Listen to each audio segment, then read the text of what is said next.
Welcome back to the Top 6 show. Hit the like button. Make sure you're subscribing. Loads to talk about on the show today. A bomb, a Jacobs cracker really that broke whilst being live on the Football Terrace is now trending everywhere.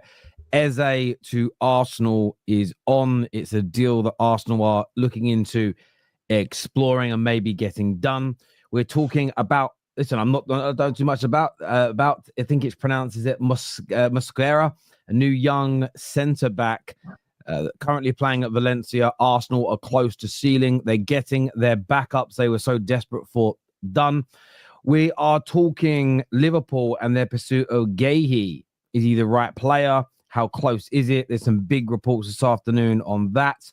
We're also going to touch on Šeško because then another big Ben Jacobs update around Arsenal's preference to go through. What does that mean for Man United? What does that mean for the rest of the striker market as well? Plus, Newcastle United lining up a second bid for Elanga, and in fact, a £125 million triple bid for Elanga, James Trafford, and João Pedro. Plus, on the show today, we're going to be asking 4 more fiction or football questions. So make sure you're tuning in. Get yourself settled down with a nice cup of tea, coffee, a drink, because this is going to be an interesting show, to say the least.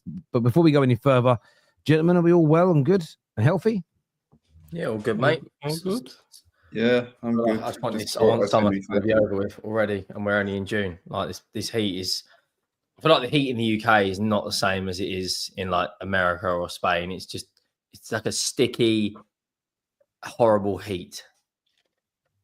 I don't know what you guys think, but I can't stand this. Like, I'm sitting here like showering more regularly than usual, going through bottles and bottles of water. I went to Costco yesterday and there was people fighting over bottles of water. What's wrong with your tap? What's wrong with your tap? I know. Yeah, but I just prefer bottled water.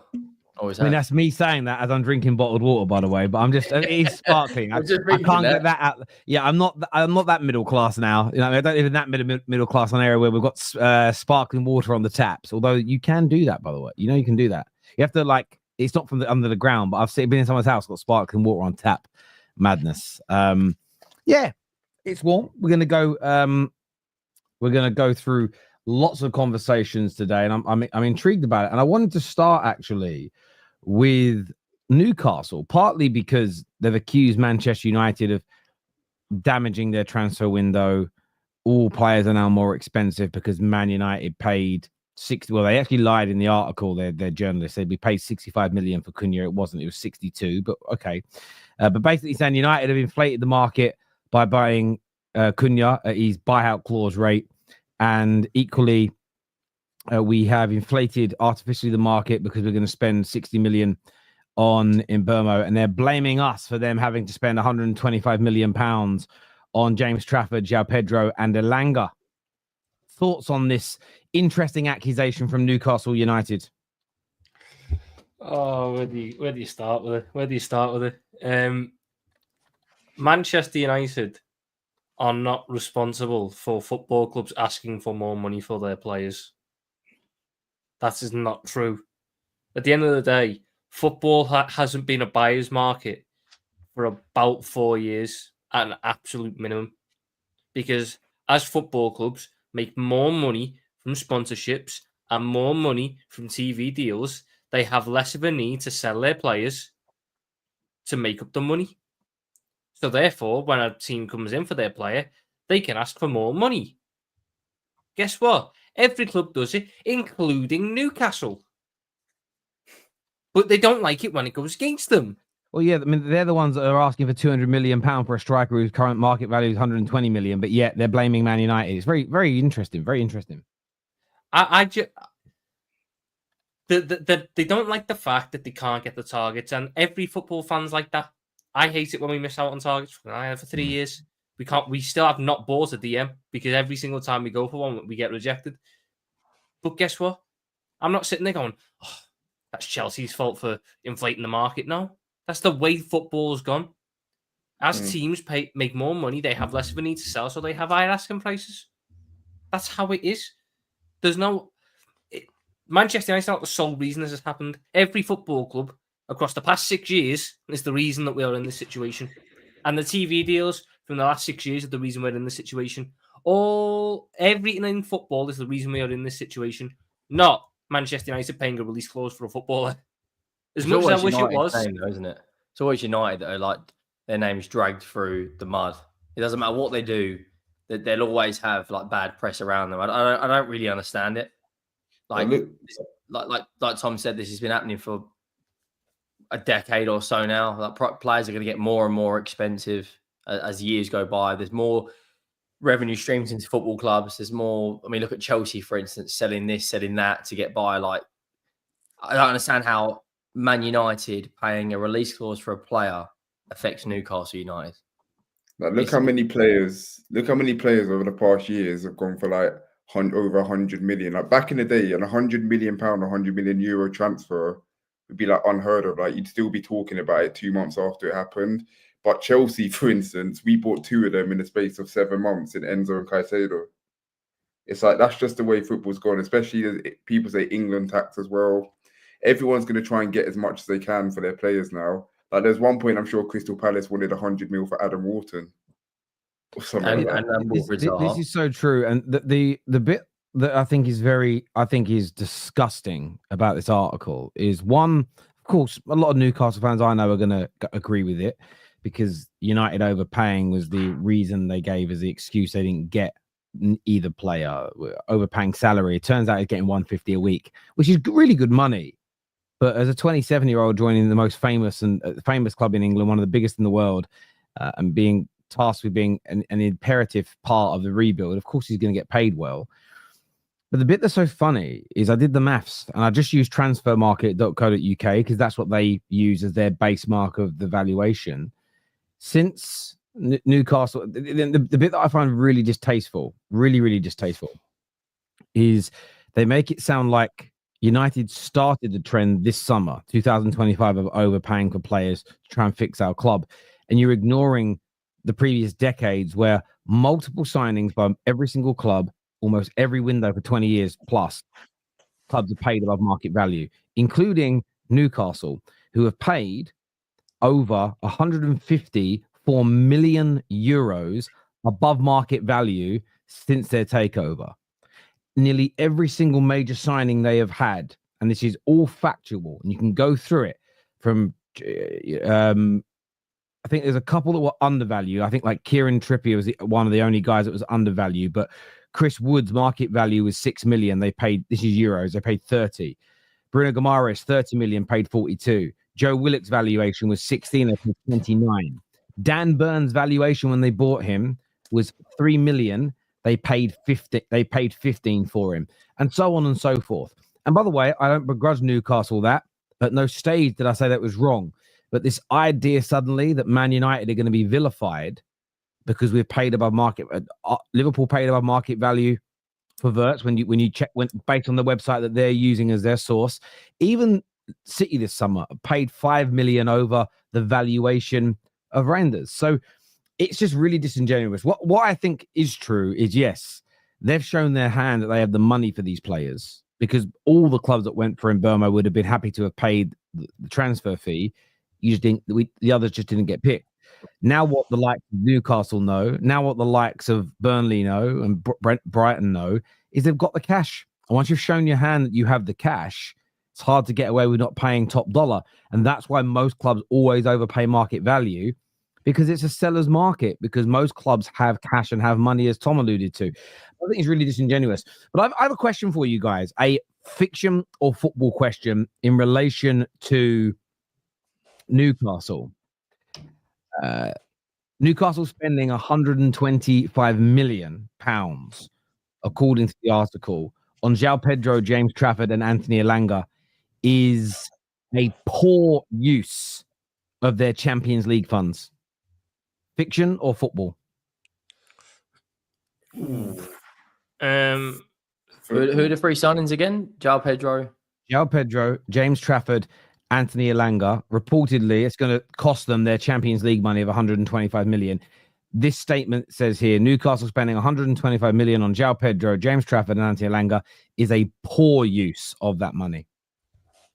I don't know. It's hard because João Pedro I think is not a good signing. I think Elanga, because isn't Jacob Murphy looking to be moving on? Or is he going to be staying? I don't know. I think he'll stay. Do you think Pedro's a bad signing, dear? I just don't think that he doesn't upgrade Newcastle. I didn't want him at Chelsea, but because I don't know. How do you upgrade Alexander Isak? Exactly. That's what I'm saying. That's my point. Like he's not an upgrade. You're going to spend, let's say, on average 40 million per player if it's 120 million. James Trafford. I'd say fiction. I think that's a good spend of money. I'd go against that and say Trafford's homegrown player who's going to be a backup goalkeeper who likelihood in 2 years' time will take over Pope. Pedro can play left wing, right wing, 20 plus GA last year for Brighton, and Newcastle are going to have, in all comps, I think it might. Sorry, I might be wrong. He might have got 17, but it was close to 20. I think he's a good player. I'd take him at Spurs, and he's a backup to Alexander Isak. Like, how do Newcastle spend money on a forward who, based off of last season, improves that front line? That Murphy got like 20 plus GA. They've got a good left hand side with Gordon and Barnes. I don't think that's horrendous. They've already got one of the best midfielders in the league. I mean, based on what Tottenham have done over the years and spending our Champions League money, I think that's from Newcastle's. I think that's pretty good. The only one you question is probably Trafford. I'll be honest. Elanga's a good option as well. Elanga's the one that I'm fully on board with. I think that's a good deal. I don't think they get all them for 125 million. I think they're going to have to end up paying a bit more than that. I think Brighton and what is Trafford at Burnley? Yeah, Burnley especially. Probably hoping to get a little bit more out of Newcastle. So I'd expect it to be closer to 140, 150. If it's 150, then it's stupid in my opinion. I mean, Trafford, I'm looking at with a very sort of confused thing because he was really quite bad last time he was in the Premier League. And then he went to the Championship and had the best defences in the league in front of him, so looked pretty good. Now, is he going to go back to Newcastle and, adapt to the Premier League this time? Maybe, but I'm a bit and ahhing about that. Elanga, good pickup, showed his quality at Forest, which is a team that play a similar style of football, which is what I'm trying to consider here. Newcastle want to play on the counter and thrive in transition. Elanga is brilliant in transition on that right. And the right wing, I know they've got Jacob Murphy there now, but it's always good to have an option like Anthony Elanga, who is, 24? So he's got a lot more years left in the tank than 30-year-old Jacob Murphy. João Pedro, I've never been a big fan of. He scored 5 non-penalty goals last season in 30 games. 5. And when we're saying where's he going to fit, it's a lot of money for a backup who I don't think can play on the wings. So you're paying 60 million plus for a backup striker to Isak potentially, who scores 5 goals because Isak takes the penalties. And if it's not Isak, then it's Bruno Guimaraes or Anthony Gordon. And that, if I'm being very honest, very, very, very honest, Newcastle need a centre-back. If all their spending is done and they don't get a centre-back, I am very confused. And I think they've left themselves short because their squad is very much the same squad that was in the Champions League last time. And that squad couldn't handle both competitions at the same time. And as such, they went out very early in the Champions League and finished like 7th or 8th in the Premier League. That squad isn't very different to the one now. Centre-back wise, Botman likes an injury and he's had a couple of major ones, which mean he's more prone to them. Dan Burn is serviceable. Fabian Schär is getting on and has started to pick up injuries. Schär and Burn. So we've got 2 33-year-olds and a 27-year-old who gets injured every other week. And who after that? Jamal Lascelles. Is he even still there? This is what I'm saying. Yeah. They cannot go into next season with just 3 centre-back options of Botman, Schär, and Burn. They had to, in my eyes, centre-back was the priority this summer for Newcastle. You had to get a top centre-back because you don't progress as a club unless you can build on a solid defence. I don't think James Trafford is this great keeper. I think he's a couple of years away from that if he's ever going to get there. And centre-back-wise, that centre-back isn't good. that centre-back unit isn't good enough in my eyes. It's not. For where Newcastle want to be, that centre-back unit is not good enough. And they had to go out. And I know they tried for Guehi last summer, and I don't think they're going to get him now because we're in for him. But that shouldn't mean that you go, okay, well, we're just not going to get anyone. Centre-back was a priority for Newcastle. Elanga's a good pickup. Very unsure about Joao Pedro. Very unsure about James Trafford. The fact they're not buying a centre-back means that is fact. I think they could have spent that money better.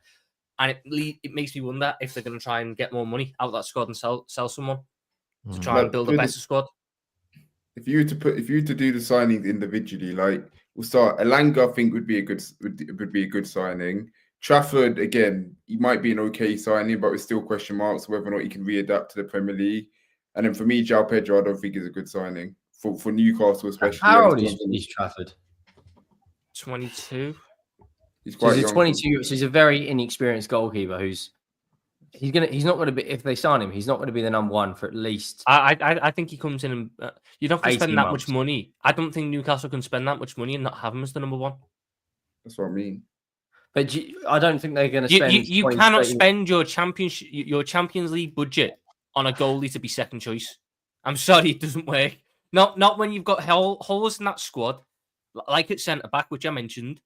You cannot justify spending your Champions League budget on a backup goalie. If James Trafford's joining Newcastle, he's joining to start, and then I've got question marks also because he was not any good last time in the Premier League. Didn't he get dropped for that Muric, who was even worse, as we've seen at Ipswich? So again, real question marks. He could be good, but unless that one is a gamble, but developed, I just don't see it in the immediate future. I don't think Pedro's a bad signing. What's the fee they're quoting for Pedro? Like 65, 70 million? 50, 60 million for a player that he hasn't got a set position. He can't, as Tom said, he can't play on the wings. He's not an upgrade. That price is... 5 non-penalty goals last season. 5. I have loads of the only people that rave about him are my friends who are mainly Watford fans, obviously, while he was there. But no one I know really rates him other than that. Like I didn't want him at Chelsea. When I heard the reports that he was Chelsea, I was like, no, because he's not an upgrade on anyone. Like who's Newcastle's number 10 at the moment? Isn't it like play with one? They play with two. They don't really play with one, do they? They've got Bruno and so they don't play with number 10, so that means he's going to play striker. He's not going to start over Isak, is he? Yeah, but they do have a lot more. Like they've got minimum of 48 games next season minimum. You'd imagine they probably get quarterfinals of FA Cup and League Cup. They've got 8 games minimum in the Champions League. Joao Pedro will get a lot of game time, but I don't see. Yeah, I don't think game time's the question. It's just quality. I don't think he's good enough, and I think in terms of play style, it's a massive shift away from what Isak is. And how's the team going to adapt to a player who's so he can play in the 10? Yeah, they don't play with a 10, and you don't want to change that midfield. That midfield is Newcastle's best attribute because no Premier League team can compete with that midfield. Look, it's certainly an interesting one. Viewers, we want to get your views. We want to get your opinions on that. Are Newcastle spending this money well? Are they buying too low a quality? What do you think? What do you feel? Leave your comments below. Obviously, today we've seen a bit of news surrounding Arsenal, gents. Yesterday, there was the Norgaard situation, the backup to Jorginho. And I know there's some confusion on that because Partey's decided to leave. So they're signing Norgaard and it's being deemed as a Partey replacement. But it's been fairly well documented that Zubimendi was Partey's replacement and Arsenal were asking Partey to be essentially the Jorginho replacement, as in the backup in that area. He said no to that for money reasons, really. So they moved on to somebody else. He's not as good as Partey. I would never make that claim, but a decent backup. Today, it's been revealed that they're now in the workings. It looks like it's going to happen very quickly for under 17 million. And according to Ryan Taylor, it's been a deal that Arsenal started discussions on in early May with this young Valencia centre back Christian. I think it's pronounced. Now I can't see Mosquera. Who I'm not going to lie, I know nothing about him. I've read a few scouting reports and a few articles about him. Again, I advise Arsenal fans to read things about him before your major link because they could be now shrouded in bias, either positively or negatively. So read the older versions.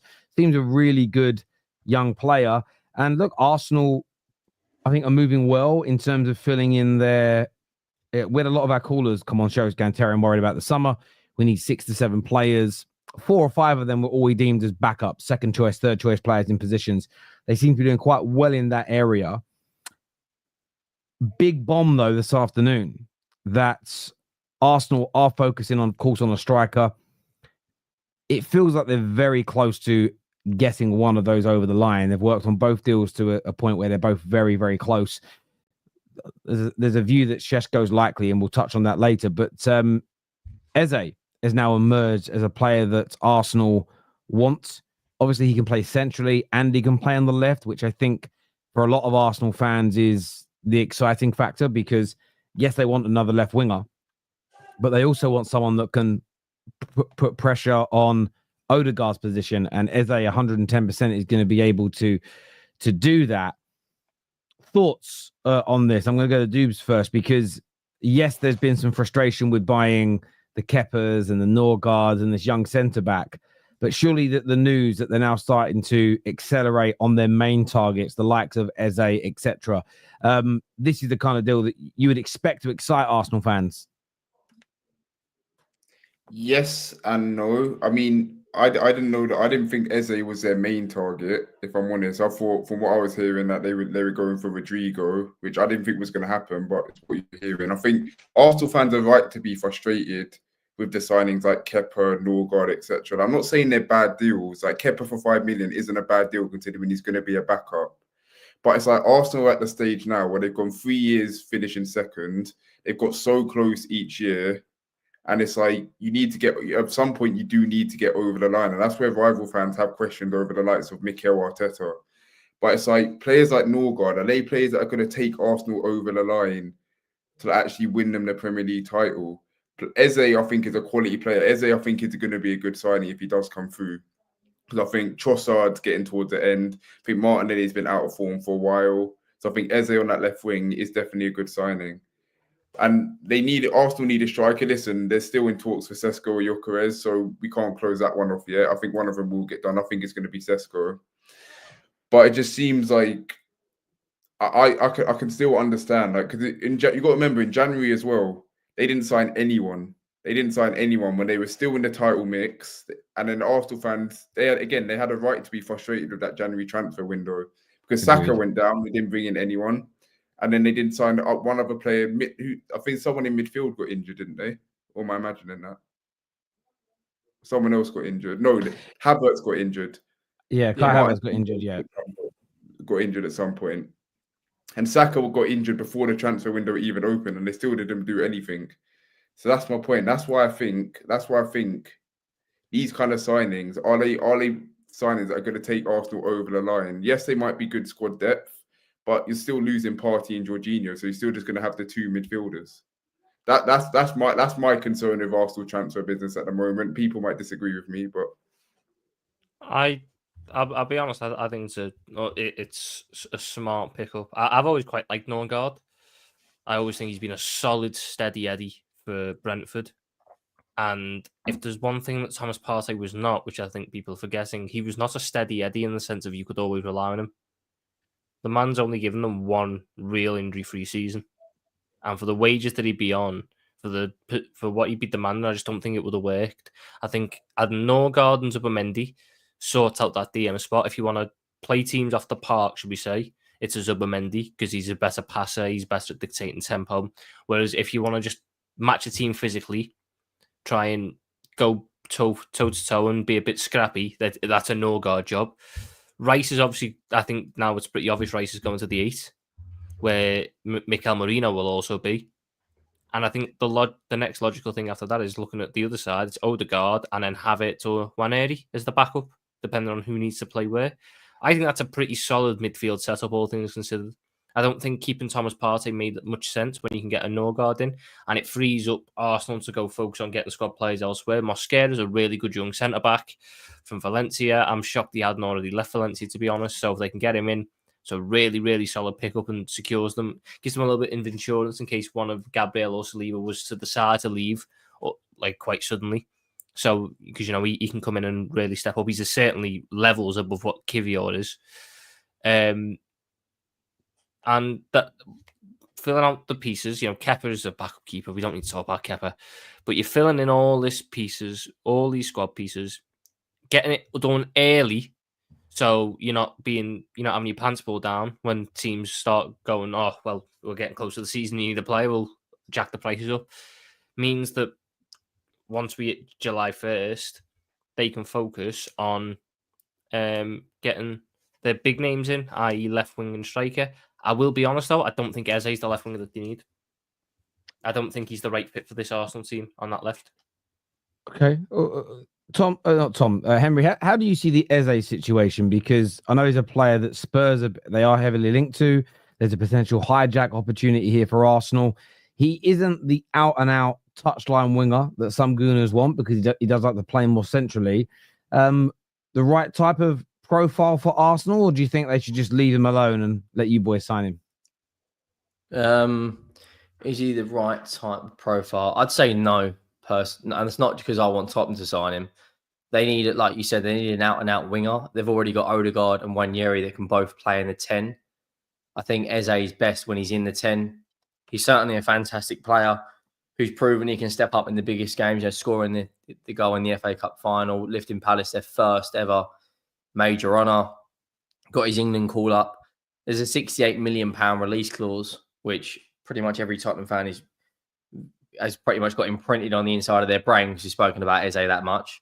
I don't think they will go and get him. I think they're going to go. I think once they get Norgaard done and Kepa will be over the line and this new young Spanish centre back, which I don't get the meltdown for that either, but I'll get into that in a second. Once they've got all those deals tied up, they're going to. I think they'll go out for Rodrygo. I don't think Eze, Liverpool fans and City fans will be looking at that going, right, they're fucking serious. I think they'll be going, right, that's another very good option.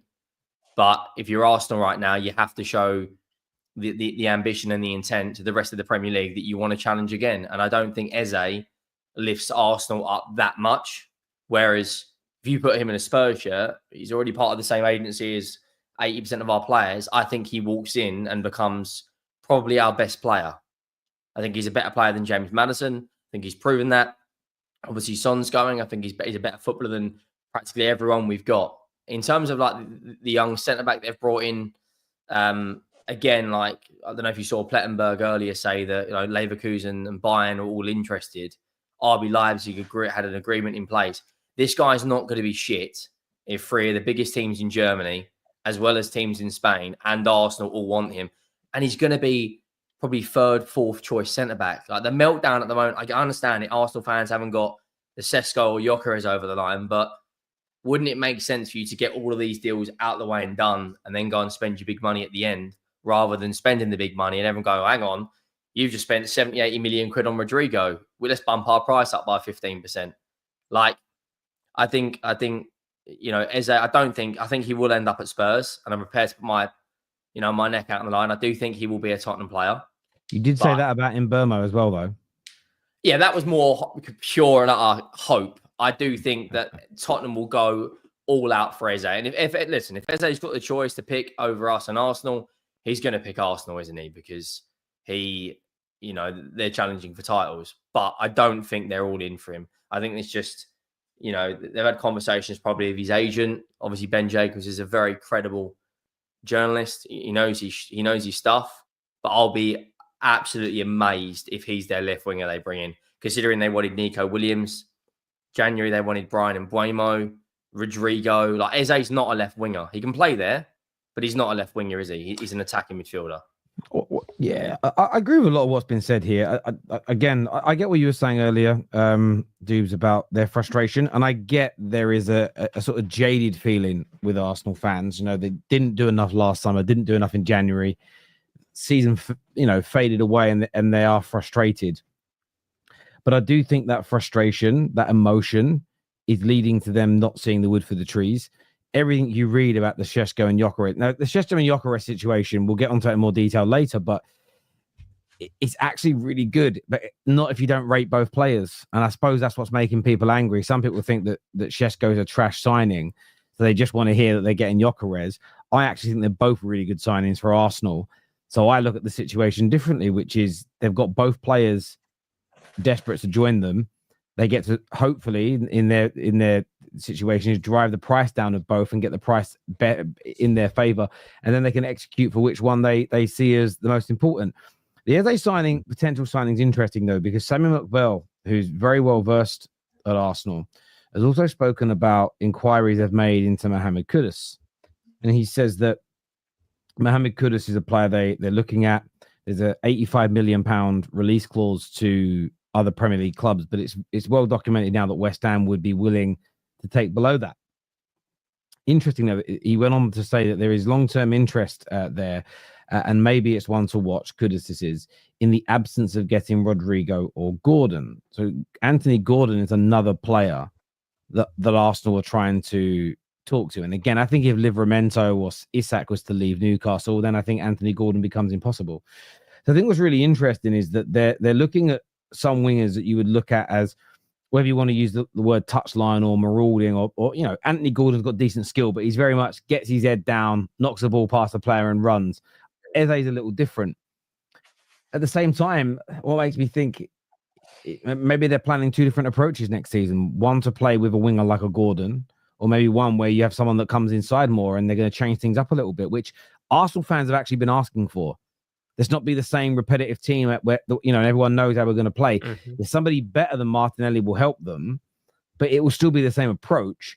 Maybe throwing someone in to play the kind of on the left, but who drifts inside, maybe it brings a new dynamic to their attack, which for at least a short period, teams are a little bit unfamiliar with. The other sobering fact I would say is this. It depends what they're willing to do. I mean, there is a world where they get a Rodrygo, where they get a Kudus, where they get an Anthony Gordon, and they sign an Eze. Because that, for me, if we want to talk about making statements, go out and get Anthony Gordon or Rodrygo for the left. You go and get Šeško or Gyökeres as the striker, and then you go and sign Eze, who you could argue is going to compete for the Odegaard role or start ahead of him. He can go left and right, so you've got that kind of difference. I mean, that for me would be a statement. I mean, I can't imagine any Arsenal fan would cry about that, but there'll be a few that will be angry probably somewhere because they're angry about everything. But that's going to be an interesting one to see, because it's kind of Eze's situation has kind of come out of nowhere. They've been linked to him before, but it's an interesting one. And at the end of the day, no disrespect to Tottenham, if Arsenal do make a serious play, there's a few reports this afternoon that he's agreed personal terms with Arsenal. So from my perspective, if someone says Terry's trying hard to find positives, how is negotiating for two very good strikers? How is going for someone like starting the process for Eze? How is signing a really good young backup centre back, as an example? How is signing one of the best holding midfielders available in Europe in Zubimendi bad for Arsenal? I get the hangover from last season and the frustration. But I'm not emotional about Arsenal, so I can see the wood for the trees. And like all signings, we judge them on paper, good or bad. And I don't look at Arsenal signing so far and think, oh my God, they're signing absolute trash. Anybody's heard of. And they are linked to Eze. And this is what's really funny. Every time Arsenal are linked to a player that everyone sees is mid, they laugh. When they're linked to a good player, it's played down as won't happen, can't happen, shouldn't happen. So people show their arse that they've got a bias in their analysis anyway, because whether it's United get it. Oh, United are linked to Zaire Emery. No way, no chance. United are linked to Joe Bloggs. He's mid, bro. Why don't you aim for higher than that? Well, no matter what we do, you're going to say it's shit or not happening. So there's no point having a grown-up conversation. So look, I think it's a good move. It'll be interesting to see whether or not they can get this over the line. But the one thing I will say, if Arsenal go in for him, Spurs have got no chance. He will flat out reject. He will flat out reject Tottenham to join Arsenal. No doubt about that in my mind. He'll be they will. No, they won't go for him. To be fair, I actually back Henry on this. I actually back Henry on this for once. I didn't with the Mbeumo, but I actually think there's more chance Tottenham go serious in for him than Arsenal. I think he joins Tottenham, if I'm honest. I don't know if you guys see the reports that Tottenham, they're now doing what they used to do with Man United, that Tottenham don't have the funds. Like, that is complete crap. Like, that is whoever, it might have been the Times put that out. Our financial reports were down by something like 1.4% last year compared to the year before. Like, there's plenty of money to spend. And according to Paul O'Keefe and all that, terms have been agreed with Eze for like well over a year. So if Arsenal come in, I'll be very, very fucking pissed off if he goes. But Arsenal won't sign Eze. They'll go out and get a proper winger. Yeah, they may. I just don't think it makes sense getting Eze just based on how he plays. Arsenal don't have this left back that holds width. So the way Arsenal want to play, it's all about the structure of the build up and everything. If Eze wants to come inside, and then, for example, Mars Lewis Skelly or Calafiori are on the left back, both of them also want to come inside. So then what ends up happening is you don't really have a player who's holding the width out on the left. Now you could try and make Eze do it, but then you're wasting him. Or you could make Calafiori or Lewis Skelly do it, but you're wasting them. So to me, Arsenal, it just makes a lot more sense for them to get a proper winger who can hold width, beat his man round the outside. What's interesting, though, I was going to say is that Ornstein has said that Arsenal want 3 attackers. And this is why I wouldn't just write. Listen, you could be right that he ends up at Spurs. I'm not saying that can't happen. But if they want 3, we know they've been told 50 million for Madueke. Now, again, if you want Madueke as a backup to Saka, right? But then you're thinking, well, we're going to get Rodrygo or Anthony Gordon on the left. I'm only using their names because of the reports from Sammy McBell. And you sign your striker, 50 million for Madueke or 65 million for Eze. I know what I'm fucking doing. Like, and when you turn around, people turn around and go, it's about having diversity in your play. I do agree that there are times where having too many players inversing will create an unbalanced approach. But how about a game where it's not working with Anthony Gordon or Martinelli creating the width and a fullback or a midfielder coming into those roles, and they change it. And now it's okay. Now Eze's coming on. He's going to come inside. What we need from you, Calafiori, what we need from you, Skelly, is to hold the width a little bit for us. Or they can move things around. And I think that for me is when you look at the way I can't remember their names, PSG play. When you look at Liverpool and then what Liverpool are adding this summer, they just have various ways they can attack and play. And Arsenal did become quite predictable. Get it to Saka, and he'll beat the man and either put it across the 6-yard box or cut in on his left and shoot. Odegaard will pass, rarely shoot, occasionally try like a through ball or a flick ball in the air.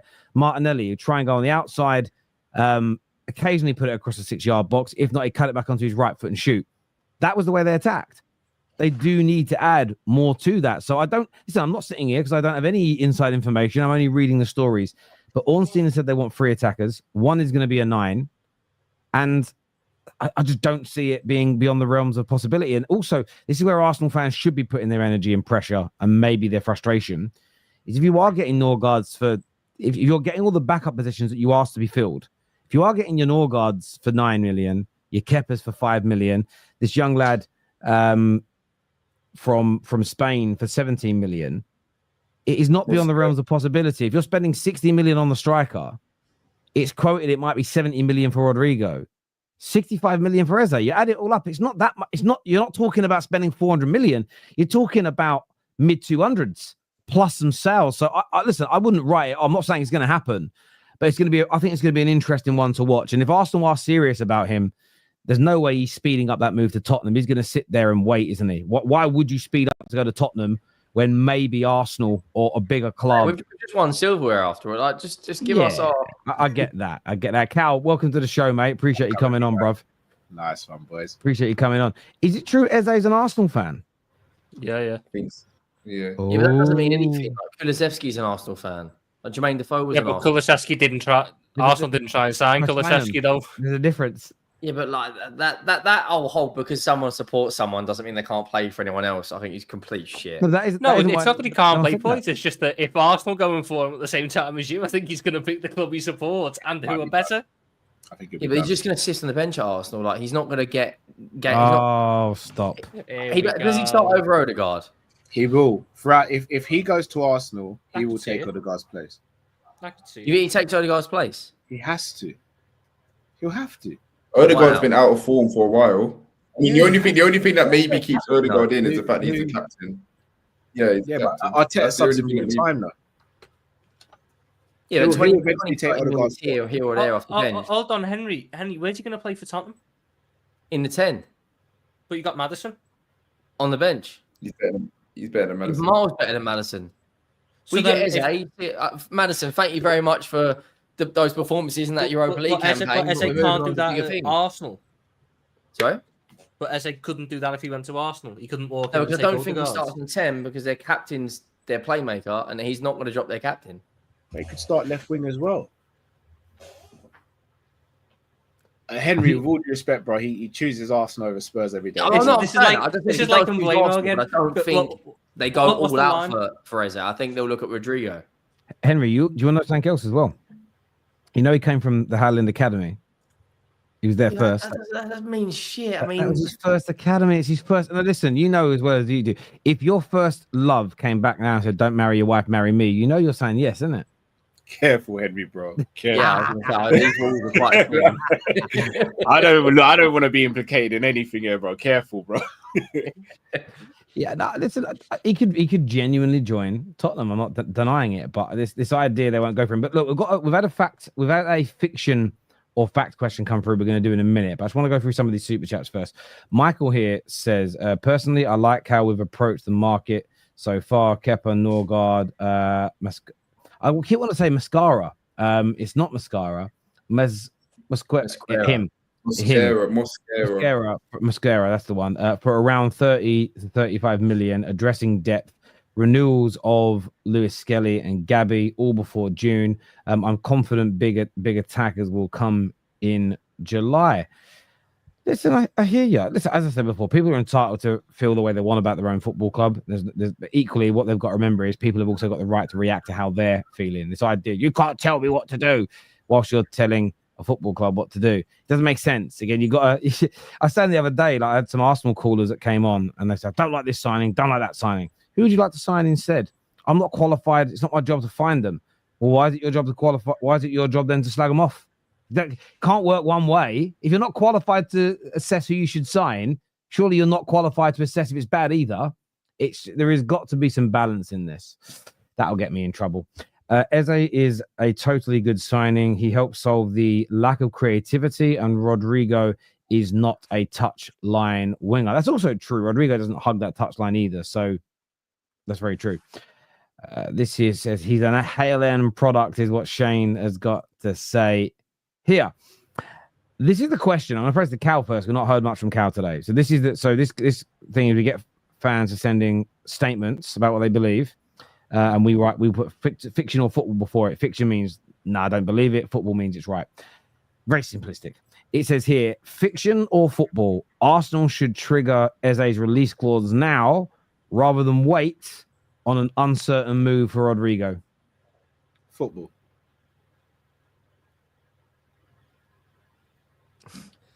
So hang on. It's just one word and then that's it. Of course they should. Like, again, I think it's been said, like Arsenal need to show ambition this season, and you've seen what City have done so far. You see what Liverpool have done so far.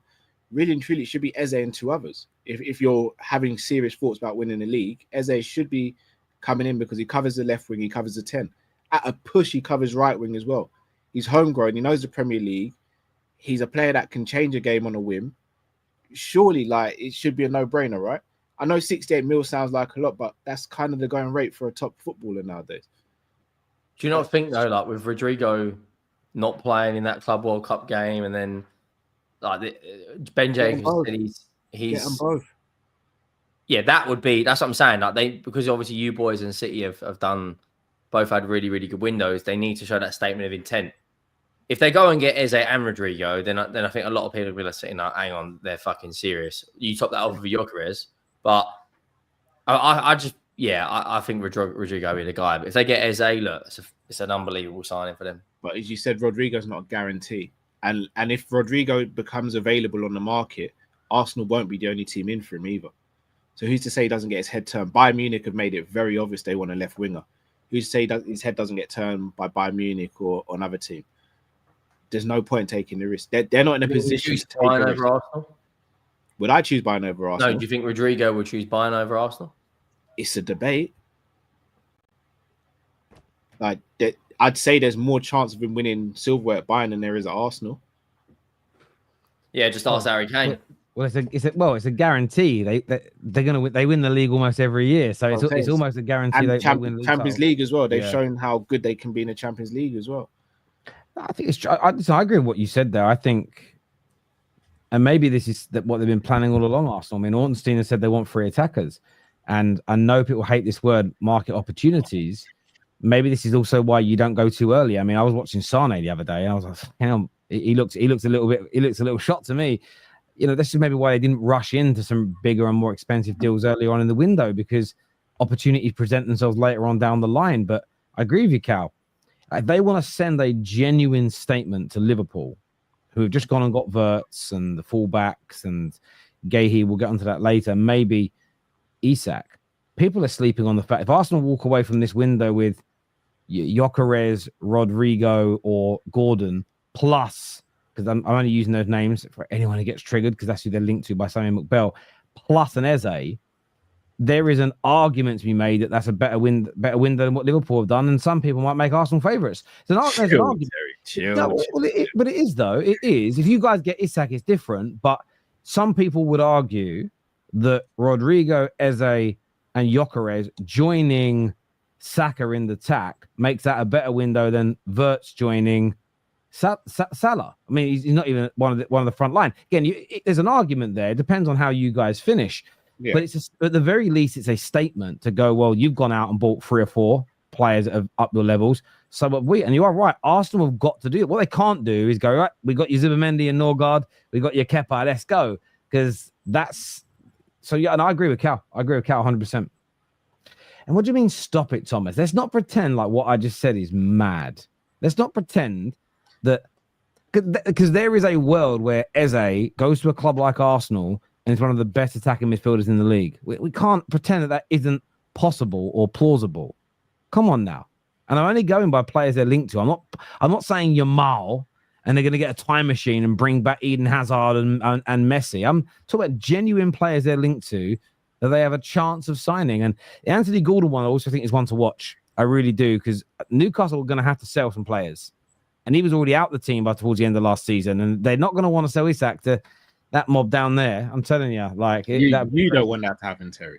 Oh, bro, I'm not even gonna lie. It's so sobering. It's so frustrating, because I just think and I rarely talk about guarantees and nobody else has a chance in anything, but I really do feel like the chance of City or Arsenal winning the league drops to near 0 if you guys add Isak to everything else you've done. That is music to my ears. I really do think that happens. It's you scored all but 1 game last year. You had those 2 to your attack. I'm going to go and find a bookmaker that will let me put a bet on you scoring in every single game. I'm also going to put, if you sign Isak as well and add Guehi, I'm going to put a bet on you going invincible. I'm going to do it. The only team that I love this version of Terry. I think the only team that would stop you is why haven't we spent money before? Broken by Liverpool. Man United fan Terry broken by Liverpool. That's the headline. I love it. Yeah, and that's why I'm going to put a few bets on. My view is this. I really think those things are achievable. Not guaranteed, but achievable. And they're going to sting. So the best, to take the sting away, I'm going to put a couple of quid on it. Because then if it happens, at least I get a bit of money to take you know what I mean? To take the sting out of it. That's why I'm doing it. It won't make you feel any better, Terry. Don't worry. I wonder what you get, though, on the odds of the combined bet to score in every league game in a season and to go invincible. I bet even with Liverpool, you still get like 200 to 1. I bet you still get, if not more. I mean, the odds on going invincible must be high anyway. Yeah, true. So, yeah, I'm going to do it. Because I honestly, with those signings, man, that's why Arsenal have got... I was saying the other day, like, my club's actually doing quite well. I'm happy with our business so far, but we're just so far away. Like, I need Arsenal to do this. Even City, who... Like, they're not going for a 5p or anything like that. I need them to come on, guys. Chelsea, Gittins, great. Like Delap, great. But come do something. So I need someone to stop Liverpool, man. I need Liverpool stopped.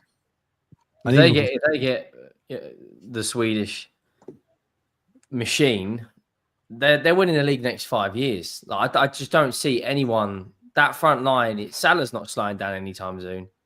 Isak's probably going to walk in and get minimum 20 league goals on top of an already title-winning team. And they bring in Guehi. Even if Konaté leaves, I don't think they're really going to be that bothered, because I think Guehi's such a good centre-back. The only team I'm looking at in that Champions League game is PSG. They're the team to beat right now. But if you guys I mean, I see earlier, you're going to get, what, 40 million quid for Elliott. You're probably going to get 50 million for Nunes. You've already got 55 million for Kelleher and Kwanzaa. Sorry? Apparently we're getting close to 60 for Nunes. That's what I'm saying. Like, it's the money's there. And then if Diaz goes, like, let's say Bayern come in and let's say he's that left winger they want, or I know Barca are interested, the money's there. Like, the money is there for Eze. And if you do that, Rodrygo, you want to make the move then? Do you know want Eze, we'll take Rodrygo. You know, I think would be the perfect left winger signing for Liverpool. I think his name's Noni Madueke. If you spend 60 million on him, Jesus Christ. 60 million on him, that'd be such a good signing. Yeah, we'll look into it. We'll look into it. This here from D-Boy, he says, all the Spurs aggregators are reporting that Palace are willing to take 320 million installments. That's also, again, this is good news for the Spurs, but it's also why it's plausible that Arsenal can get a deal done, even if it's spent because of the installments on it. But you know what I do find funny about Spurs? Yesterday morning, before Arsenal were even said to be sniffing around Norgaard, there was talk of it, the quotes that he was going to cost 40 to 45 million. And this is where I call people out, especially rivals out. I went and read the replies. Loads of Spurs fans saying, a little more than I wanted to pay, but I get it, he's good. Rivals going, that ain't bad for him. Arsenal getting for 9 million. You're buying shit, bruv. And I'm sitting there going, hang on. I saw you comment 5 minutes ago saying that at 40 million, it's still decent sided. Arsenal getting for 9 and you've signed Lee Catamol. What are we doing here? What are we doing? And that'll be the same with this one. And by the way, yeah, I mean, don't pay a pound over his valuation though either, as Newcastle fans will blame you for ruining the market for them. It's Man United's fault. You're inflating the market. Inflating the market. This is, I get the Liverpool fear, but it seems every team that gets hyped in the summer always underperforms. Even if they get Isak, even Chelsea can compete. What do you make? You don't think Chelsea can compete? No, if we get Isak, if we get all the signings we're after, you think I'm worried about Chelsea? Not a chance. Do you think I'm worried about a team that is, as it stands at this point in time, still fielding Robert Sanchez unironically in goal? You think I'm worried about that? Facts. Like our transfer window on the race. We're not even talking about Chelsea, but our transfer window has been not that impressive so far. We've triggered the lap release clause and we've signed Gittins. That's it. And I don't know who we're going to, but we're not talking about Chelsea anyway. But yeah, if Liverpool get Isak, they've won the league. They've won the league playing Gakpo as a makeshift striker, and he's done a great job. Well, not as a striker, but like, yeah, I'm just like, yeah, Chelsea have no chance of competing, man. I do get what you're saying, Abraham, about teams that get hyped up, but the problem is, I mean, it depends who's hyping them. Depends who's hyping them up, because some people would say, me, are you hyped up Arsenal? I've never predicted them to win the league at the beginning of a season. All I ever said is they'd become title winners, and still I get bantered for saying that, but it came true. It's kind of weird. Last year I got bantered for saying Liverpool would be in the title race. I got called the pejoratives. I got called for that. I've never been so abused in my life over being positive about another football club. You know, but I don't know. If someone, I know people say, oh, you said to go invincible. It's not what I said. I said I'm going to put a bet on something that is plausible with that squad just to take the sting out of it maybe happening. But there we go. People like to twist things, don't they? We're going to come on to Liverpool in a minute because there's a lot to unpack and we've got 2 Liverpool fans on. But there's another question I wanted to ask, which is, we'll ask the fact and fiction first because the situation is I wouldn't say it's overly complex, but Ben Jacobs said earlier on today that Arsenal are trying to drive the price down of both Gyökeres and Šeško. But if they succeed in driving both prices down to an acceptable amount, which is around 60 million for Gyökeres, because that was the gentleman's agreement he had, and around 70 million, this is euros, by the way, for Šeško, his belief is that Arsenal will go for Šeško, not Gyökeres, which marries up with what Simon McBell has said, what what's his name, Plattenberg has said, and a few others. There are other journalists that have said it's going to be Gyökeres, but Ben Jacobs has kind of put his, nailed his flag to a mast, as it were, and said Šeško. That being said, and we'll talk about that, but the fiction or football question for this, and I'll throw this to Tom, is Benjamin Šeško is poised to make a bigger impact in the Premier League than Viktor Gyökeres. Fiction in all capital letters. Thank you very much. One of them has scored a grand total of 12 goals this season. The other one has been competing with Mbappe and Salah for European Golden Boot. One of them has a compilation, like a goal compilation set that wouldn't look out of place in a Darwin Núñez one. The other one has every type of goal from any type of position within the 18-yard box. And when I listen to Arsenal fans tell me what they need, it's a striker who's going to get in the box, get on the end of all the chances they create, and score the goals. Therefore, who do I pick? The one who, across 30 goals, has scored 3 of that kind, or the one who scored 22 like that in the past, season, pretty much. This is what we're comparing. Benjamin Sesko hits the ball really well, and that's all he's got on Viktor Gyökeres. That's it. He might win a couple more headers as well. That's it. Gyökeres is a better finisher. He's better at hold-up. He's more of a box threat. He reads the game better. He's got more experience. He's more proven. Everything that Arsenal want. Arsenal cannot continue to keep pushing this project along and going, we'll buy another project piece and then we'll wait 2 years. We'll buy another project piece and we'll wait 2 years. Start, go and win now. Viktor Gyökeres is available. The man who scored pretty much 100 goals in 2 years. And you're turning that down for Benjamin Sesko, who has scored in the same time 25. That is a quarter of the goals in a league that isn't that much different to the Portuguese league. Now, either Darwin Núñez has done irreparable damage to that league's reputation, and especially strikers in that league, or Arsenal are making the wrong call. To me, Arsenal are making the wrong call. Viktor Gyökeres is available, guaranteed goals. He's done it in the Champions League as well. So any concerns that when he plays a good team, he's done for, he's crap. No chance. This is a man who got a hat-trick against Man City this season. Hat-trick. And they were all, two solid penalties and a really well-taken first goal. This is someone who in the big games, in the small games, in finals, and everything you want, turns up and bags. I do not see how they are sitting there, especially when they have Kai Havertz, who does all the link-up and stuff anyway, which they're saying Sesko can do. If you already have that at your club, get something different. Gyökeres can run lines. Gyökeres can be a threat in the box. He is the perfect piece to go along with it. I do not see how they're picking Sesko over Gyökeres. I think it's a massive error. Massive error. So to sum up, you're saying fiction then? Yeah, basically. Not I think sitting so. on the fence or anything, Tom, no? No, maybe I might change my mind, obviously. I think Gyökeres is a better player. I think you've gone too far with it, though, Tom. Personally, I think people speak about Sesko like he's the worst striker in the world. He is not. He's not a rubbish footballer. He's not a rubbish striker either. He's actually a good striker. The question is, who fits better into the system Arteta wants to play? Also, do they have time to hope that Sesko realizes his potential as well? But also, there's an argument to say the Portuguese league is one of the worst leagues defensively, so it's quite easy to score goals there. We've got a player in our team who made it look pretty easy to score goals there. Is there an argument to say that Gyökeres is living is a big fish in a small pond? I don't think it's as cut dry as people make out. Sesko is not a dead footballer. He's not brilliant, but he's not dead either. And he hasn't always been number one as well. They had Leipzig had and the formation they play. Sometimes he plays in the one of the 2 10s behind a Pender as well. Not a dead footballer. You're just giving me more reasons to avoid him. Why would I want someone who plays in the 10?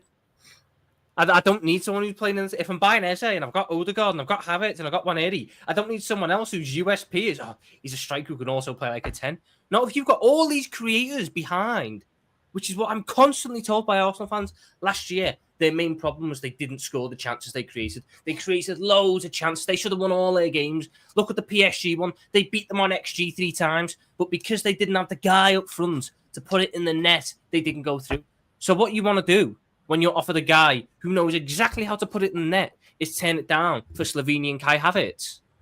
Why is that your move? How is that the move you're making? You are getting offered the man to fix your problems, the man who's for the past 4 years in both the Championship and League of Portugal and in the Champions League showed you exactly how to score goals at an obscene rate, and you're going, I'll pass on that because you know what I want? I want another Kai Havertz because Kai Havertz has worked so well, winning me nothing so far. Let me just do another one so I've got nothing to change to. If Kai Havertz isn't working, I'll bring on another Kai Havertz. Can you see why it doesn't make much sense? But Sesko and Havertz are nothing alike. They're nothing alike. You're playing style. They're quite similar. I'll be honest. You watch them play, they're quite similar. For me, Sesko's got a more powerful shot. He's probably a better finisher than Kai Havertz. I will tell you right now, Havertz is a better finisher than Sesko. I would rather have Havertz in front of goal. He's got more pace than Havertz. He's got better natural striking instincts than Havertz. It's day and night between how they play. They're nothing alike. I would rather have Kai Havertz finishing a chance than Benjamin Sesko. I wouldn't. If that was the case, then Arsenal wouldn't be trying to upgrade on Havertz. Yes, which is why they should be going for Gyökeres, someone who I think is a better finisher than Havertz. Let's even just take my dislike for Sesko out Tom. of it. Henry, what do you make of that? Do you think Šeško is as bad as Tom is stating? No. But I do agree with Tom. They should get Gyökeres. I do think they'll get Sesko. I mean, he's got... The argument is he's played in the top 5 league, whereas Gyökeres hasn't, although he has played in the Championship, which is very physical. He hasn't always been the out-and-out number 9 because they had Luis Openda, who come out of an unbelievable year in France, then moved to Leipzig, and whose record is very, very good. They've put him out on the left, which I don't necessarily think that's Sesko's fault. They've just played him there. They've played him in the 10. He's been very experimental, but he has got double digits for goals and assists the last 2 or 3 seasons. But that's not what Arsenal need. I think, Callum and Tom are both right in what they're saying. I don't think Sesko's as bad as Tom makes out. But Tom is right when they need someone who can put the ball in the back of the net. And this is the best guy out there. He just won the European Golden Boot. 97 GA in 108 games, or 97 goals in 108 games. Stupidly good record. I don't think Liverpool fans will be sitting there if Benjamin Sesko signs for Arsenal going, we're worried about our Premier League title next season. If Arsenal sign Viktor Gyökeres, I think that's a completely different situation. I think you're bringing in a guy that will match Erling Haaland's numbers in a team that create a bundle of chances. I still think Hugo Ekitike is one to watch as well. I think a lot of things have been linked with him. Arsenal have obviously, it's a domino effect. If they go and get Sesko, does that mean United get Gyökeres and then Liverpool go in, and if they can't get HIJACK, get Ekitike? I think people are saying Sesko's miles clearer than Ekitike. I think Ekitike is the better number 9. Just throwing another name in there because we're talking about strikers. But yeah, I think Sesko will end up at Arsenal. I said that to you last night, Terry, on here. I think Gyökeres is one to watch. I wouldn't be surprised if Liverpool go in for him. If we go in for Sesko? No, Gyökeres. No, Gyökeres. Oh, I was going to say, if we get Sesko, I'm not coming back on here, by the way. That would be me done. That would be me done with streaming. I get that, but let me throw this at you as a Liverpool fan. I get you don't like him. That being said, you're someone who went mad about Endo, ended up being quite a good buy in terms of actually quite useful. I rate that you liked Ruben Amorim, but you were quite angry when you ended up going for Slot. He ended up being really good for you.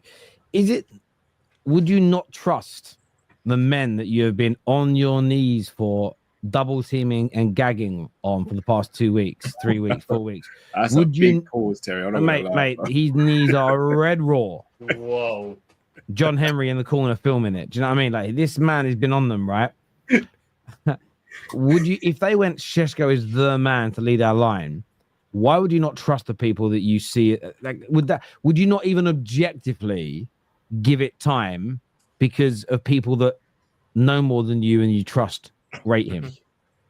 No, I do not rate Benjamin Sesko whatsoever. I have watched multiple years of him now.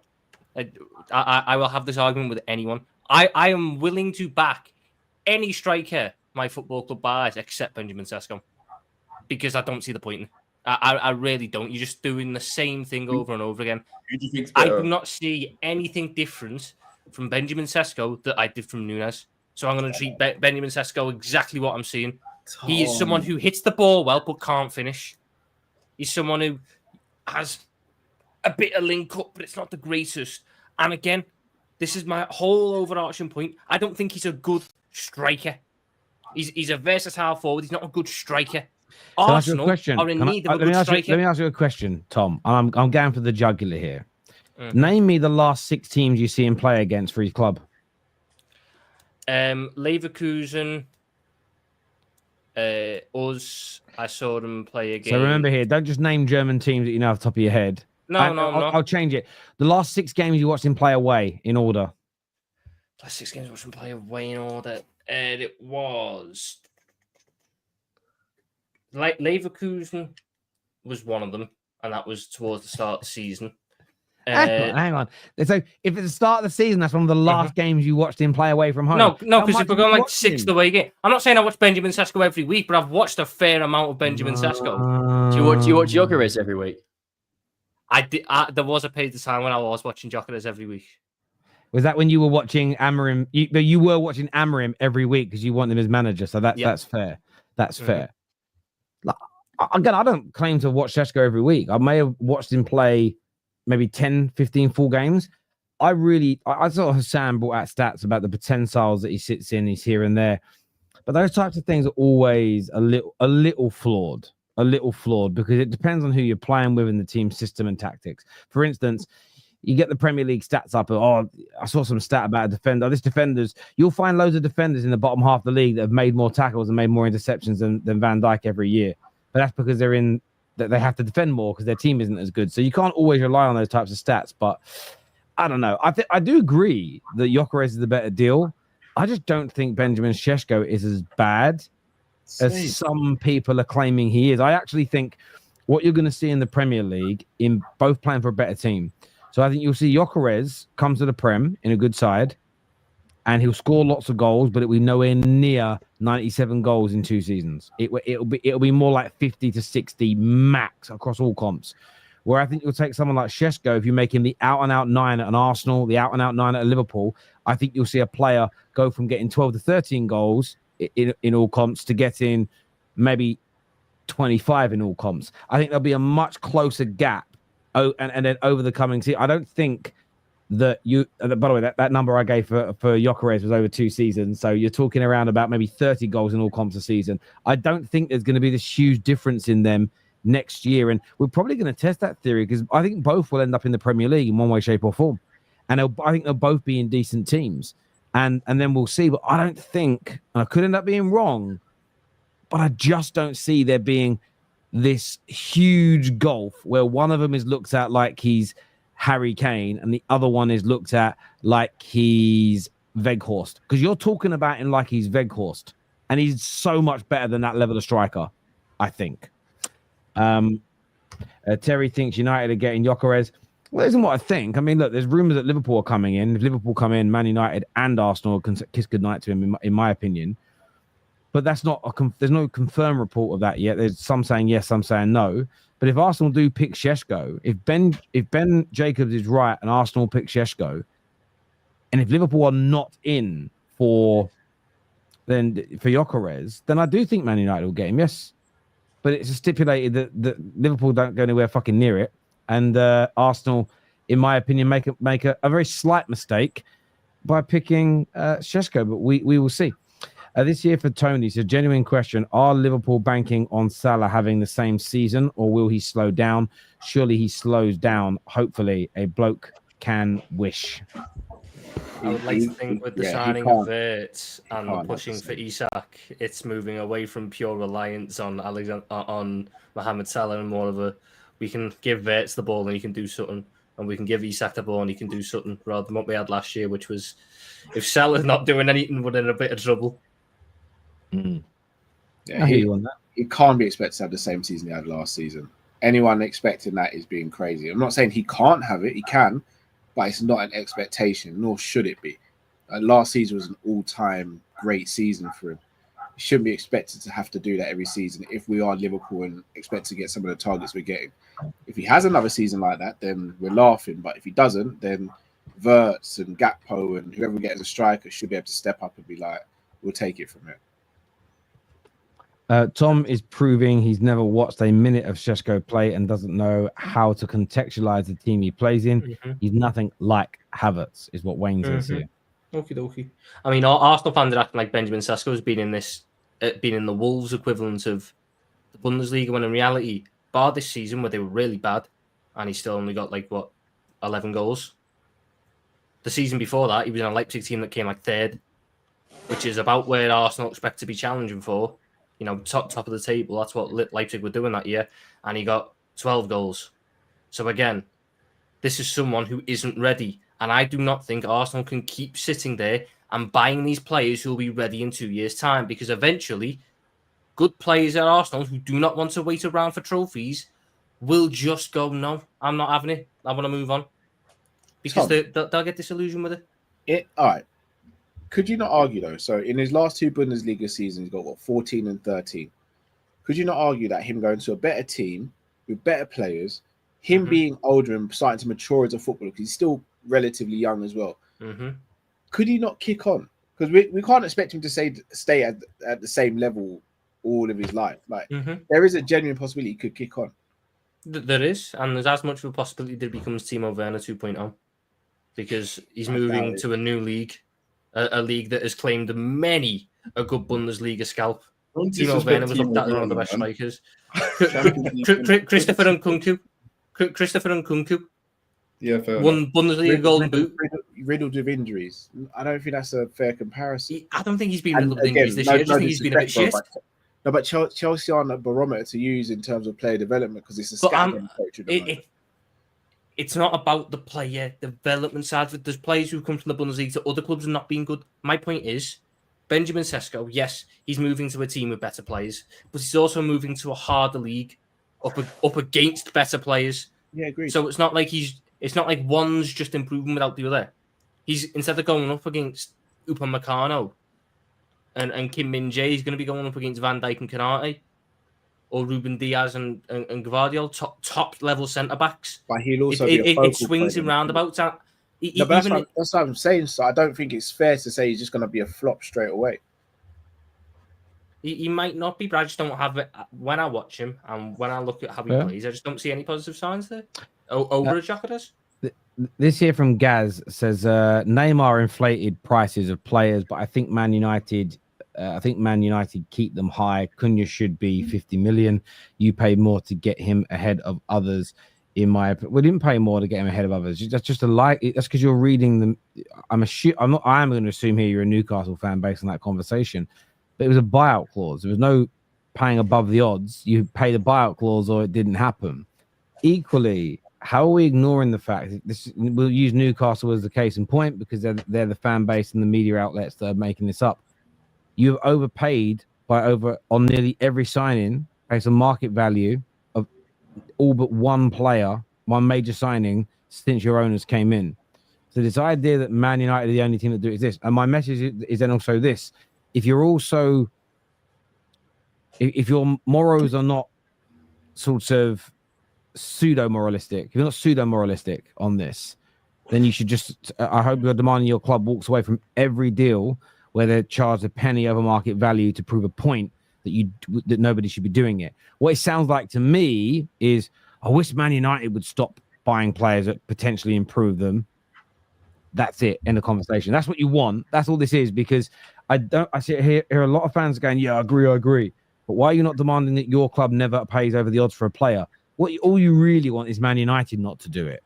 And why should we be the only team that doesn't pay above market value when 90% of signings are over market value? I think it's a crazy thing to say personally. Because again, when the market really started to jump up was in the early 90s, when a certain team that wears white and black, blue and white, called Brighton, started to pump things up. Then you had Newcastle that got a bit of money and started doing it. Then you had Chelsea that got money that nobody had ever seen before and started doing. Now, Man United broke records in that period too, but United were often reacting to what other clubs' spending looked like if people go back and do their history. And there's nothing wrong with that. You adapt to your environment. It's one of the things that Liverpool fans have complained about, is that over the years you spent a lot of money, but maybe not enough money at the right time, where this summer they're all celebrating it. This idea that United have ruined the transfer market when other teams have done, if not more, you know, I'm not even blaming him. Fair play. It was within the rules. When Roman Abramovich came in and Chelsea would see a player have a good month and go, there's 27 million for this player, there's 30 million here, 40 million there. That changed the transfer window, transfers far more than Man United paying the release clause of Cunha in 2025. Let's be honest about it if we're going to have these conversations and not just try and shit on Man United. Terry is thinking so hard now of how to defend Arsenal's decision on Sesko. I don't need to defend it. I'll celebrate it because it's better for my club. Equally, though, I don't think Šeško's a really bad player. And if he ends up being a bad player, I'll say I got it wrong. I'm not fragile like that. I'm not fragile. I get opinions wrong. I get opinions wrong. Equally, I don't sit here every time I get an opinion right, getting the old boy out and knocking one out on camera, do I? Like some people. Oh, yeah, what's that right? Well, great, isn't it? Relaxed. Honestly, I do think people, when it comes to moaning now about football online or celebrating something they get right, I do think it's like a sexual gratification for some people. Oh, look at my tweet going viral because of what I did. Oh, I do think it's sexual for some people. We can expect Wirtz to flop, according to Tom. I mean, yes, if you think that's exactly what you take away, that every Bundesliga player flops, is that what I've said? Then yes, 100% you can expect that. That wasn't what I said, but sure, that's exactly what I meant, Wayne. Spot on. So you think Wirtz won't be as good? Do you think Wirtz... Billions. So do you not think? Is there the possibility though? You've paid the money for Wirtz based on the numbers in Germany and the performances in Germany. Is there a chance you've maybe slightly overpaid or largely overpaid if his shrinkage in a harder league is the same? 100%. 100%. It's fair. Shawnee here says, man like Scrappy Doo, Tommy, angry little fella. I've just gathered you don't like me very much, Shawnee. That's all right. I think about 2 seasons ago, saying Šeško was 19 years old before that season. The Colombian journalist has come with a bomber tonight, according to X. Isn't he reliable when it comes to Diaz at Liverpool? New contract length. I mean, that news has come out. What is the news? I don't get it. Liverpool have pulled away from any contract negotiations with Diaz. Its continuity at Liverpool is not guaranteed. Diaz and his entourage are not happy with Liverpool. They feel they've broken their word once again with the player. Oh, this is that. So that he could end up leaving on a free again. Another freebie. Would he be a scumbag? I think we just sell him. I'll be honest. I think he just gets sold because he's got 2 years on his contract. I did see another report today. I know that he's not always accurate when it comes to Liverpool, but a few reports about Konaté going to Real Madrid on a freebie. Mm-hmm. I'm glad there's a little negative news for you guys this transfer window. A little bit. I was going to say, Terry, don't you see how relaxed I am, bro? I do have a fiction or football question on that though, that someone has sent in to us. I just want to also specify for the toaster people and the sexual football deviants, right? These are not my statements. Viewers send them in and I read them out. And just so we're aware, dum-dums. Toaster people. Right? They're toaster people. I wouldn't trust them with the toaster. Toaster people.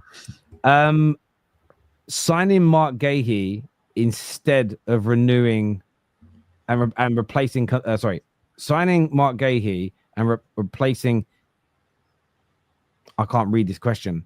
Signing Marc Guéhi to replace Konaté. I'm going to finish it. It's a fiction. Hang on. You know what? I'm going to go with you. Would be a clear downgrade for Liverpool.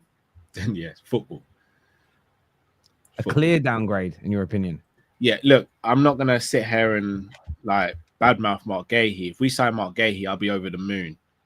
But I'll be over the moon if we keep Konaté. And again, it baffles me a little bit because we all do content for a living, right? We all do it throughout a season.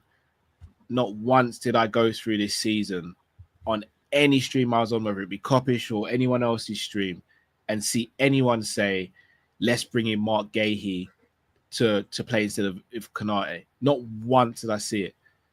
If we're bringing in Marc Guéhi to come in and play in rotation with Virgil and Konaté, then I'm over the moon with that. To come in and replace Konaté, no.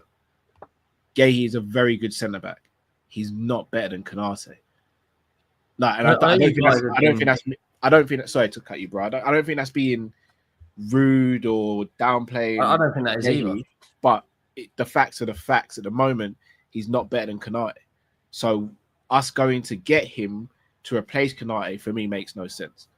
They were the two best centre backs in the league. Those two and Saliba and Gabriel, they're the best four centre backs. Saliba weren't this season. Gabriel was. Saliba was. But like, but Van Dijk and Konaté for me are 1 and 2. They won the league. They were unbelievable. If you bring in Guehi, I'm a massive fan of him. I think he's England's best centre back, which isn't exactly hard at the moment. I think he's very, very underrated. But Konaté's 26. Like, he's coming into his best years now. Are you like? This is an open question to you and Tom. I know you've been burnt with the Trent stuff before. I know Tom's had his fair share of moaning about him, but do you think Konaté is going down that road as well? I personally think he signs a new deal. But do you guys think he leaves on a free?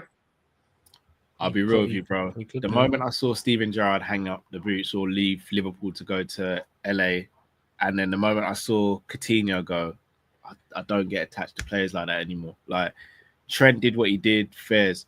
It's not the same as the Konaté situation, because Konaté's come out a few times saying how much he loves Liverpool, how much he wants to stay. So that means there's obviously a disagreement between the club and his team. That happens in football. That's cool. I'm just saying I would rather lose Konaté on a free than sell him this summer with not being able to bring in a player of his quality or someone better. This notion of, oh, we're going to let another player go. Yeah, cool. It hurts the pride. But I tell you what would hurt more, not winning the Premier League or Champions League because we've sold Konaté for below value of what he's worth as well.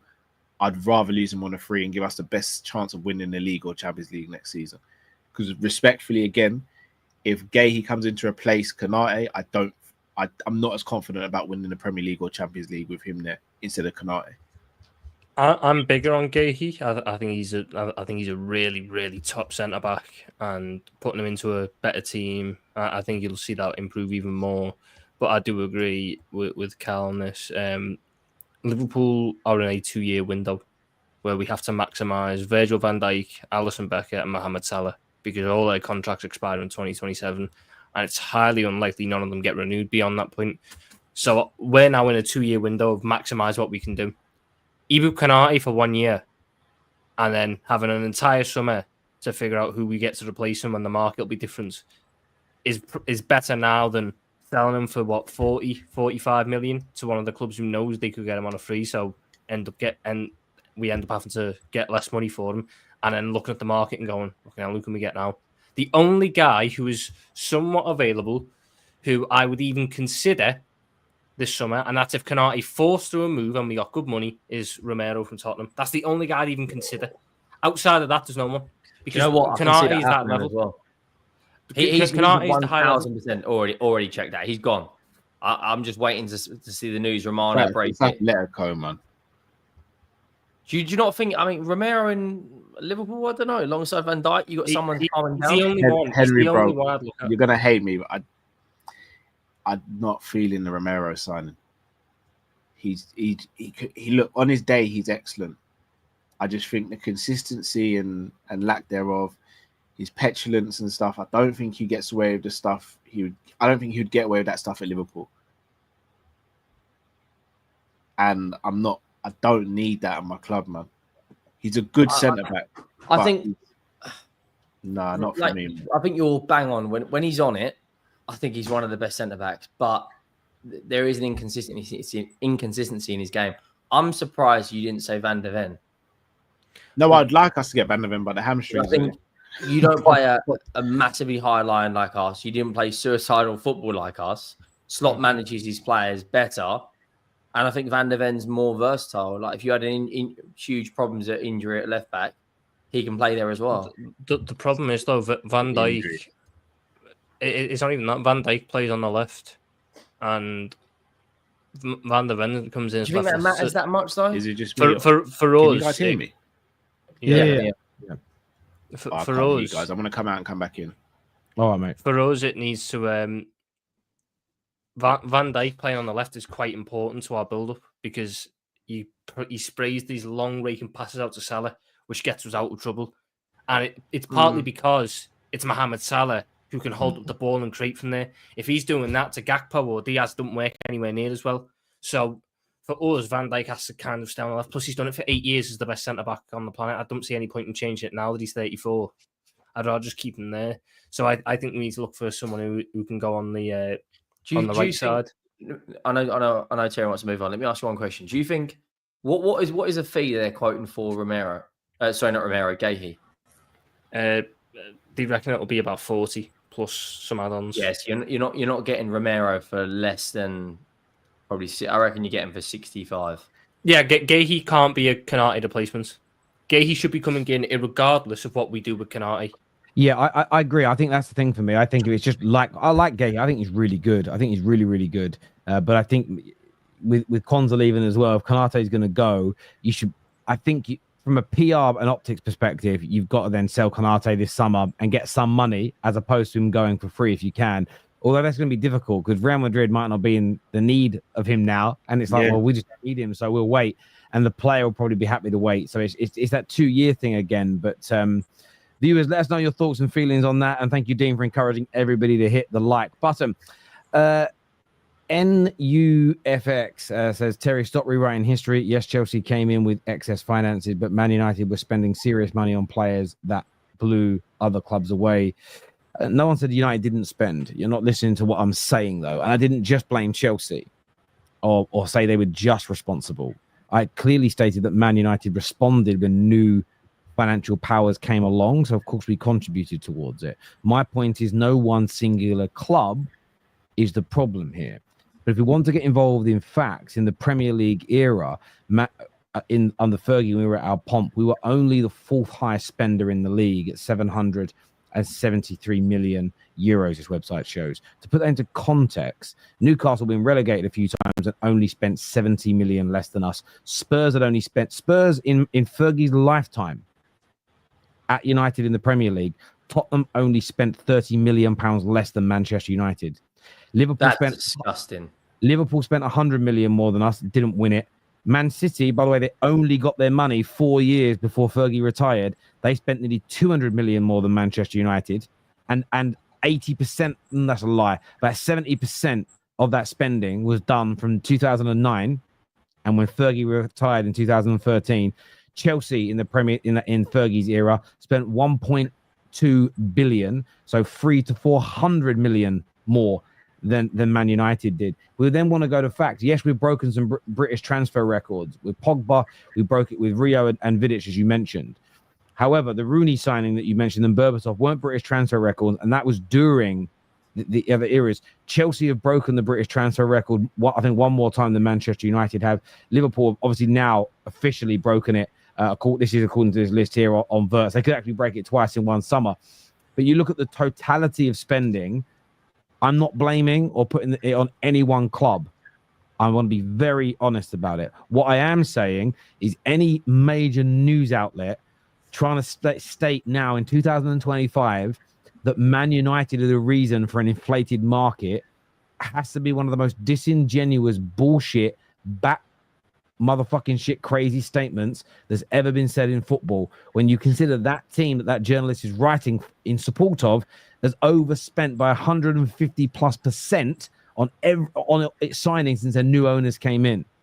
It's an absolute travesty of a statement to make, to put it all on Manchester United, when the Blackburns and the Chelseas and the Cities and the Liverpools, definitely Tottenham spending the way they did, and Newcastle right now, all of us have contributed. I hope that doesn't trigger you, but it's the truth, my friend. It's crazy. No one said United didn't spend. I just can't have this bullshit and lies about my club. I disagree, Terry, in terms of one team did it. I think not one team there. It's PSG and Barca, I think, changed the whole landscape of the football transfer market. If I'm going to be honest, that 2 years fucked it because they were spending too much money at once. They certainly did that, but then I think as well we're young, right? So I remember. I mean, if you go look at the headlines, the first £1 million player was 1.1 million was Trevor Francis to Nottingham Forest. Nottingham Forest in 1979, the abuse they got on the airways, on radio, in the newspapers, and by like other clubs going, you are a disgrace. I mean, and it was double the previous record, which was in the same summer where West Bromwich Albion bought a player for 500,000. But it was like, and the record before that was 200,000. So back then it was doubling. And that's why I think as younger fans in this instance, we forget a player being sold for 200,000, then a year later it was 500,000, and then it became $1 million. That we don't see those jumps. That's like someone being 50 million this summer and being 100 million next year, and then being 200 million the year after. We haven't seen the growth as quick as that. But I do get you. They definitely accelerated it 10 years ago with the Coutinho deals, Neymar deals, 100%. But again, they only did that because of what it's like a sort of it's like the jump was so big though at that point. So like I don't remember exactly, but wasn't it like Pogba was the record signing before that, or like? Well, no, Bale. Right? Bale was the record before that. So this is it. Hang on, I'll go for it. So Shevchenko, this is British transfer record to be fair. So I've got British transfer records up, but it went like this, right? So it went Shevchenko 30 million, Robinho, City did it in their first summer of getting money. Robinho for 32 million. Then it was Ronaldo to Real Madrid for 80 million. Then it was Bale to Real Madrid for 85 million. Then it was Pogba to Man United for 89. Then it was Liverpool sale, 105 million for Coutinho. 142. Well, they haven't included. I'm only going by this website. Is what they've said here, so that's probably higher. Then it said that, maybe that's a Sal thing. Then it was Enzo Fernandez to Chelsea, 106. Then Moises Caicedo, 115, and they've now listed Liverpool with Wirtz at 116. But the growth, what I was saying, that's over a 20-year period. I don't see that it's growth, but I do agree with you. The Neymar one was a crazy one because that weren't even a real purchase. Neymar and Mbappe in the space of a year. They got both of them in the same window. So same window, is it? So the transfer records before that. They didn't. They loaned Mbappe. Yeah, but they done it with an obligation. They didn't actually buy Neymar. They didn't actually spend a penny on Neymar. Release clause. No, they didn't. Well, they paid Neymar the release clause, and he paid that to the club. Yeah, Qatar sponsored Neymar £200 million to be an ambassador. It weren't dodgy. I mean, Chelsea would be proud. It was loopholes galore for that one, I tell you. But like I say, I think all clubs, all of our clubs have played a part in that. And Newcastle fans keep doing, but it's the buyers, the ones who are prepared to pay for it. I'm like, no, I think it's fair to say you can blame the sellers as well. Spurs are partly accountable. The way they whack prices up on their players, that accelerates it. Like and the same club, Newcastle, and I know why they're not going to blame the sellers, is because they're sticking a £200 million price tag on Isak.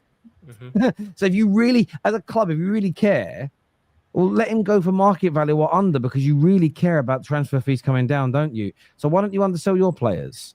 Oh, I can't do that. Well, but Man United shouldn't buy people because honestly, it's utterly embarrassing. But this bullshit, man. That Neymar one's the main one though, because so like Pogba went for 105 million euros. That was the world record transfer. But before that, it'd been going up in increments to like 5 million. So Bale was 100, Ronaldo was 95, and Neymar was like 85. So it was like 5 million increments every now and then. And then all of a sudden, the Neymar won 222. Everything just went. Everything inflated so big at that point. Yeah, 222 million euros is fucking crazy. Mbappe's was 180 million, and then before, do you know what's? It's I forgot about this one. 80 million euros for most expensive players by confederation. So obviously the I can't. Nicolas Pepe to Arsenal is the highest money ever paid for an African player. Crazy. I didn't realize that, but yeah, it would be true. Yeah, you are right with that jump. That's crazy. Yeah, 89, 80 million, 86, 89, then 200 million. No one's ever break. Well, Liverpool might break it this summer if they get Isak, eh? I mean, but that's only if the selling club, gets their way, which they shouldn't do. Yeah. But the selling club's fine, aren't they? Aren't they, Newcastle? Rodrygo will be on the bench again today for the second time in a row as Real Madrid face RB Salzburg. Yeah, this man's being sold, in my opinion. I really do think he's going to be sold. Yeah, it feels like you ever like. It seems like maybe you boys haven't done this, but you might have seen someone who has. You might But you know, people do this when they're in relationships they want to get out of. They start picking on things and making fights and arguments out of nothing, so they can go, right, I've had enough, I'm leaving. Right? That's what Real Madrid are doing here. Your Werner example fits Wirtz more than Šeško, is what Tony says here. Why are Liverpool so good at selling compared to other teams? Also, I believe Liverpool have a huge advantage next season with great signings plus no Club World Cup. We've always been quite good at selling players. You know, Edwards and Hughes deserve the credit for that, but I also think it's just the way that we nurtured them and showed them in a light. Like Jordan Ives should never have went for the money that he went for, but because he was only really playing like fringe minutes, so you'd only see him up against tired legs and stuff like that. He is price inflated. I mean, the one, I know we got mad money for like Coutinho and all that, but the one that still shocks me the most is how did we make our money back on Benteke? He was awful for us, and Crystal Palace just gave us all our money back. I went, go on. Who's like, your you've got Coutinho and Suarez, obviously your two biggest sales. Who's your third highest sale? I can't lie. I think Fabinho's up there. You know. Yeah, Fabinho's about 40 mil, I think. Benteke was in the 30s. But it's how you get money for the Brewsters and the Ibes and the 30 million for Kwanzaa. They're the ones that because they just add up, man.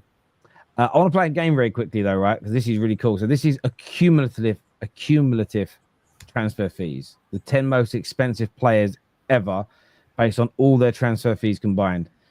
So let's see if you can. We'll go 10th place first of all. Who do you think's 10th?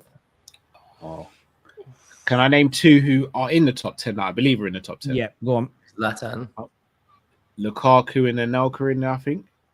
Zlatan's got to be in there. One of them is in there. Lukaku's definitely in there because Lukaku's just cost so much money. We can guess all day. So in 10th place, it's Kylian Mbappe. He's had one move, and that was 153 million pounds. Neymar's got to be in there then as well. Anton Griezmann. In 9th place is Philippe Coutinho because he has 4 transfer fees have been paid for him, combined total of 154 million. Because by the way, a lot of those, because he didn't do so well at Barca, a lot of those fees didn't come. Antoine Griezmann is 8th with with 3 moves totaling 155 million. In 7th place this is just 2 transfers, by the way.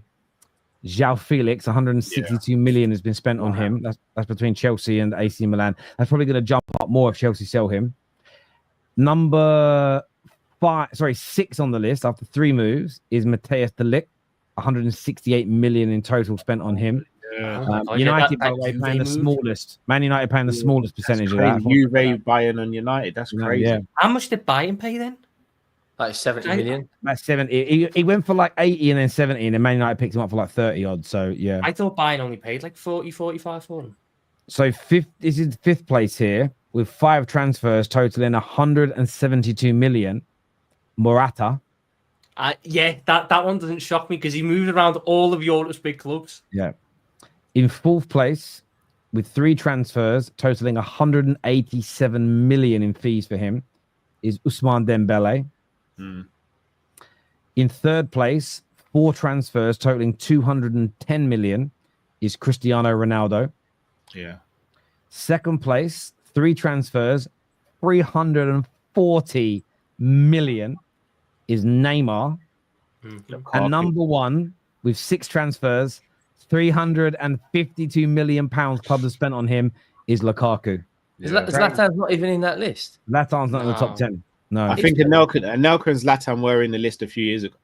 Yeah, that surprises me because he played for like United, PSG. The problem is they're in the era where like you got to remember, like Andy Cole was the British transfer record fee at 15 at £5 million. Shearer was the British transfer record fee at 15 million. So you got some players that moved lots for like 20s and 15s, but you add that up 5-6 times. It doesn't even touch the sides now of a top signing. They're just nowhere. You probably find as well a lot of the like you got in Wirtz like Wirtz and Caicedo and Enzo. They've had like 1 or 2 moves. They're all above those guys now with 1 move. It's crazy. Yeah, I mean, I've just looked at Zlatan's there. He obviously had the big one to Barca, which was 70 million, but his next highest one after that was 24. So he's not going to be in that list because players who've got like a couple of 80 million pound moves just usurp him. Yeah. This year says United never did anything close to what Chelsea did under Roman from 03 to 06. Real Madrid sign in Zidane, Ronaldo, PSG signing Neymar, and Milan signing Pepam. He then says, adding on to my previous super chat, those are the biggest culprits behind the transfer market inflating due to the snowball effects. Also, Liverpool and Newcastle outspent United in the 90s in terms of gross spend. Yeah, I mean, they did. And it's, and I think United only works. We did break some records, wouldn't deny that. And we spent a lot. We're part of that. If you want to call it a problem, we're part of it. But I think, again, in the Fergie era, we were only the top spenders in totality in summers 2 out of like 15, 16 years. And even in the post-Fergie era where we've wasted money, we've still only been like the number 1 on 2 or 3 occasions. So the way it gets painted by the media that we're the worst culprits, I just think it's disrespectful and wrong. If Isak goes for 70 to 80 million, everyone's value goes straight down, especially the strikers. Newcastle fans need to stop moaning. Well, that's exactly it. That's exactly it. But yeah, no, if someone's got to be the first club to take the punt and do it, but no one's going to want to do it. So, yeah. You guys can all make your best. Sorry, can you guys all make your best footballer based on left and right foot, header, technique, IQ, and rate its attributes out of 100? I.e., Cristiano had a right foot. Oh, do you know how long this would take? I mean, I'd just give it all to Messi, but I'll maybe give the right foot to someone else. Messi can have everything else. I don't think I'll ever see a better footballer with heading technique. and right foot to Ronaldo and everything else to Messi. Like I don't. Messi has incredible technique, his IQ, his left foot, longevity. I'm giving to Ryan Giggs. Sorry, like I'm giving football IQ. Oh, I know Messi gets it, but I'm gonna probably go. I'm gonna go Paul. I'm going Paul Scholes, man. I'm going Paul Scholes. He's better than them all with the IQ. You know what I mean? So he's so intelligent. This man. Oh, yeah. Do you know what? Do you want to know why Scholes is intelligent? This man crunched 3 or 4 people a game for 20 years, and he never created one injury. That's IQ. So that's why to be black. 170 million euros for Zlatan over the years. Yeah, well, 170 million euros in pounds. That list was in pounds. Comes in at 144 million. So yeah, he's not on that top list, but he would have been at one point. In the Premier League era, Chelsea are the biggest culprits behind the transfer market inflation. They became the first club to spend over 100 million in a single window in 2003. I didn't know that. It's fair. That's it. Expect an Arsenal fan meltdown as it's another centre back. I did see a little bit of that line today. I can't believe they need another defender. But it's like, well, Tierney's gone. Tomiyasu's fucked. There's rumors that a player who might leave soon. I just don't. It's weird. The treatment of Arsenal and probably Man United, it's just so weird. Their fans, I've literally seen their fans all year. I need a backup here. We need a backup there. They're buying backups. They're going, why are we buying backups? Honestly, I don't want to. It's almost bipolar. Like they've forgotten, or Alzheimer's. They've forgotten they've said things. And then they do stuff, and I do get like I want the big boys in as well, and you probably will, but I don't quite get. I don't get it. But there we go, gents. Look, I want to. The next thing Terry will say is Carrick above Xavi. Okay, but you didn't get my joke, bruv. You didn't get my joke, did you? Sorry. Listen, I want to say a big thank you to each and every single person that has tuned into the show. Great to see you again, Cal, Henry, and Tom. Thank you, boys, for coming on. I appreciate it. And, of course, Doobz, that was on with us as well. To all of our super chatters, everyone who's hit the like button, to all of our members, and 5 memberships were gifted out tonight as well. So a big thank you. Zlatan's last free moves were on free transfers. Well, that doesn't help. Listen, I want to thank you all, especially to everyone who's come over to Terry Flewis TV, my new channel, in the last week. Or I think we've grown by 5,000 subs in a week, which is a madness. So a big thank you to each and every single one of you. Until next time. Take care. Let me just check one thing before I go, because I don't always know these things ahead of time, so don't look.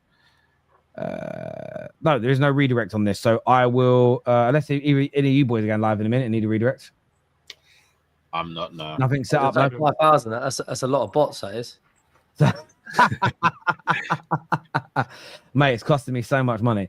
Until next time, take care. Goodbye. God bless, and I'll see you all again soon. Peace.